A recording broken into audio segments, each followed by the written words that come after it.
As you can see from the thumbnail of the video, Roman Reigns just dominated in the main event of WrestleMania 37, retaining his championship by pinning both Daniel Bryan and Edge at the same time. That is the definition of a GOAT. Both Daniel Bryan and Edge learned a lesson, which is that Roman's gotta always look strong. I thought the ending was perfect. That was an amazing main event. I'll talk about it more later on in this video, but here are the rest of my thoughts on the second night of WrestleMania 37. The show started off with The Fiend taking on Randy Orton. As we all expected, Bray Wyatt was given a pretty cool entrance. He even managed to return to his original form with an updated attire through his magical powers. I'm glad that he did because I was not a fan of the burnt version of himself. I thought it was a pretty ugly looking attire. It also showed that he was messing with Orton's mind the entire time, pretending that he was deformed when he really wasn't. The match took place with The Fiend jumping off of the box thing right onto Randy Orton. The Fiend's matches are usually very similar, with him not really selling and usually destroying his opponents. That was the case before Alexa Bliss emerged on the top of the box and started pouring out black blood. It was creepy and even received a holy shit chant from the audience. Many people despise this moment all over Twitter, but I think it was awesome storytelling. We need to wait and see where this is going to lead. If I'm right, it means that Alexa Bliss is the one who had the true power in this duo, and Sister Abigail just cost Bray Wyatt the match. I'm gonna make a full in-depth analysis tomorrow for that one, so stay tuned for that. The bottom line is that most wrestling fans expected a wrestling clinic, and instead we got a match that moved the storyline forward, and I'm not mad about that one bit. Also, wins and losses clearly don't matter to The Fiend, so calm down with all those arguments.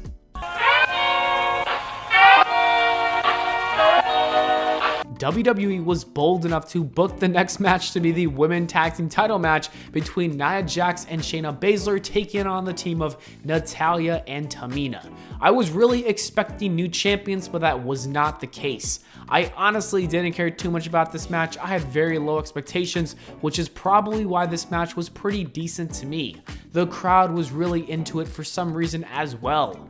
Nia Jax and Tamina is the next iconic WWE feud. I am calling it now.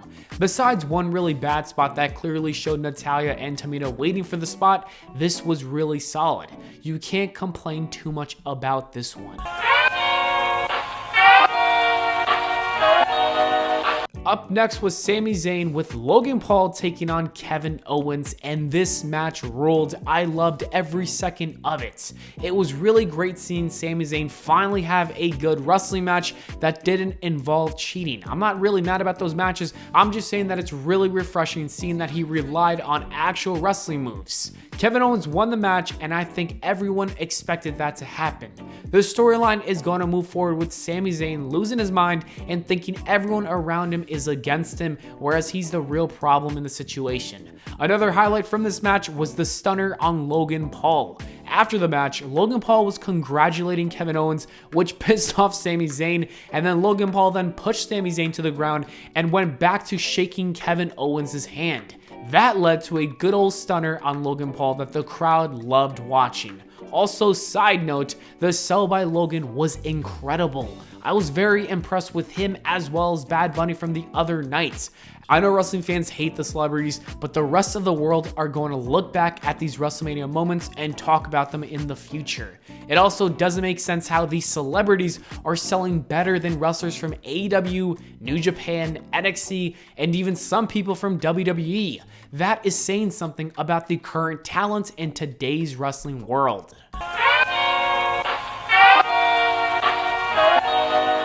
Before the US title match, Matthew was talking to the Great Khali and RVD.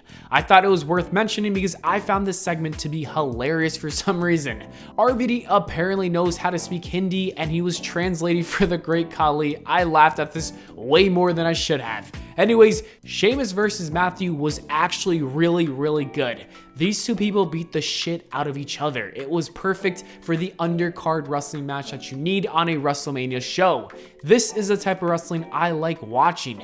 It's just two people literally trying to kill each other to win a title.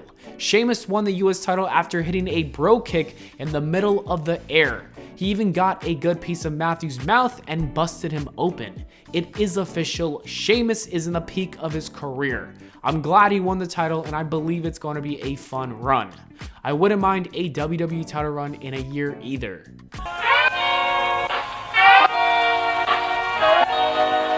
Apollo Crews versus Big E was a decent match. It wasn't bad, but it wasn't anything too special. The two didn't have your traditional wrestling match. It was straight up a brawl. The feud has been pretty intense, and this was a good way to settle it.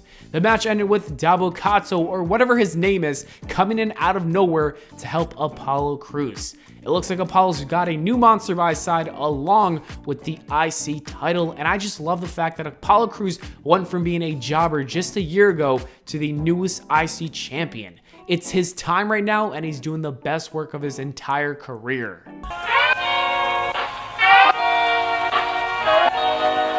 Rhea Ripley versus Asuka was another pretty decent match. Just like the Apollo and Big E one, this was good, but it wasn't anything too special about it. Rhea Ripley did win the title, and they had some cool spots like the DDT from the apron onto the outside of the ring. Rhea Ripley is the champion, and it looks like she will be a heel moving forward just based off of how she was wrestling in the match. I cannot wait for either Becky Lynch or Charlotte to start a feud with her for the Raw Women's title.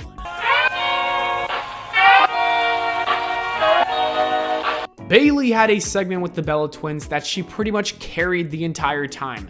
That line about John Cena to Nikki Bella was one of the most savage things I ever heard. It's things like that that makes Bayley so great. She should have had a major program at WrestleMania, and it's a shame she didn't. She is clearly too good to be used like this.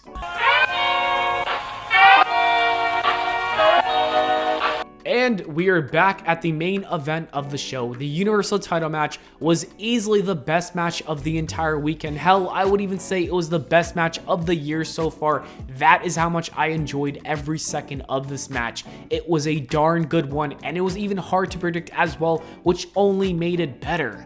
Many thought that Edge was going to win, and I was actually one of those people. But at the end of the day, Roman Reigns won the match, retained his title, and looked like one of the strongest guys of all time. And a quick side note, but I actually thought that Roman Reigns was going to help Edge get the victory for some strange reason. Anyways, this was a good way to end the show. Roman Reigns should not drop the title anytime soon. I've said it before, I'll say it again, he needs to hold that title forever.